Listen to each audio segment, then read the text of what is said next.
శ్రీకృష్ణుడు రోజుకు 5 సార్లు నమాజ్ చేస్తాడని అన్నందుకు ఉత్తరప్రదేశ్లోని లక్నోలోని ఓ ముస్లిం మత గురువుపై ఎఫ్ఐఆర్ నమోదైంది. ఇదిలా ఉండగా ఆ మత గురువు నాలుకను కోసేసిన వారికి 10 లక్షల రూపాయల బహుమతిని ఓ హిందూ మత గురువు ప్రకటించడం గమనార్హం. జార్ఖండ్లో జరిగిన ఓ సభలో మౌలానా జర్జిస్ అన్సారీ ఓ వివాదాస్పద ప్రకటన చేశారు. సోషల్ మీడియా పేజీ ప్రకారం ఈ వీడియో పాతది కానీ సోషల్ మీడియాలో వైరల్ అవుతోంది. శ్రీకృష్ణులు ముస్లిం అని, రోజుకు 5 సార్లు నమాజ్ చేసేవాడని అన్సారీ చేసిన కామెంట్ ఉద్రిక్తతలను రేకెత్తించింది. తన కామెంట్లకు మద్దతుగా ఆయన భగవద్గీతలోని 6వ అధ్యాయం 10వ శ్లోకాన్ని ఉదహరించారు. ఆయన శ్లోకాన్ని పఠించి హిందూ గ్రంథాలలో కూడా ముస్లిం బోధనలు ఉన్నాయని పేర్కొంటూ తనదైన వ్యాఖ్యానం ఇచ్చారు.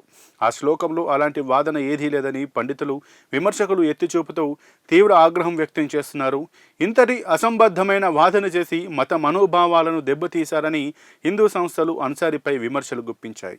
దీనిపై లక్నోలో ఫిర్యాదు నమోదు కాగా విద్వేషాలను రెచ్చగొట్టడం, మత మనోభావాలను దెబ్బతీయడం వంటి ఆరోపణలపై పోలీసులు ఎఫ్ఐఆర్ నమోదు చేశారు.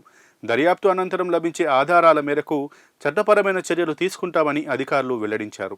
హిందూ గ్రంథాలను వక్రీకరించేందుకు ప్రయత్నిస్తున్నారని ఆ మత గురువును హిందూ సంస్థలు తీవ్రంగా ఖండించాయి.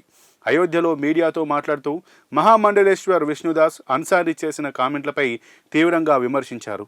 అన్సారీ శ్రీకృష్ణుని అవమానించారని, అతనికి సంస్కృతంపై అవగాహన లేదని, మతపరమైన మనోభావాలను రెచ్చగొట్టడానికి భగవద్గీతలోని శ్లోకాలను ఉద్దేశపూర్వకంగా వక్రీకరించారని ఆయన అన్నారు.